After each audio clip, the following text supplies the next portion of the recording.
Turkey disputes White House readout of Erdogan Trump phone call. U.S. President Donald Trump has urged Turkish President Recep Tayyip Erdogan to de-escalate the country's military incursions in northern Syria, warning against actions that could risk conflict between Turkish and American forces. The comments, which were immediately disputed by Turkish officials, represent the clearest indication yet of the seriousness in which Washington views Turkey's military operations in northern Syria, and the potential risk they could pose to the stability of the region.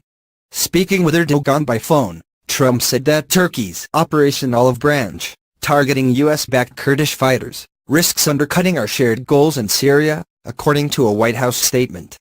Taking a tough tone with his Turkish counterpart, Trump urged Turkey to de-escalate, limit its military actions, and avoid civilian casualties and increases to displaced persons and refugees.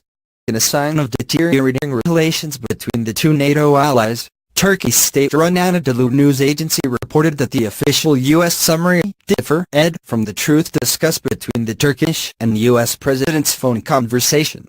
A message sent to journalists from an unnamed Turkish government official also refuted U.S. accounts. President Trump did not share any concerns about escalating violence with regard to the ongoing military operation in Afrin, read the message. The two leaders' discussion of Operation Olive Branch was limited to an exchange of views.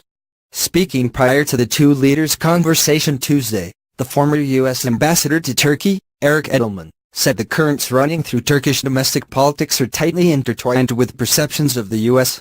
The relationship between the U.S. and Turkey has been very tense for a very long time, Edelman told CNN. Those tensions in some way are rooted in the nature of the regime that Erdogan is attempting to impose on Turkey, which to some degree is fueled by anti-Americanism. Turkey's ongoing air and ground strikes in the northern Syrian city of Afrin have predominantly targeted Kurdish fighters. The group, which is trained and armed by the U.S., is viewed by Ankara as a terrorist organization.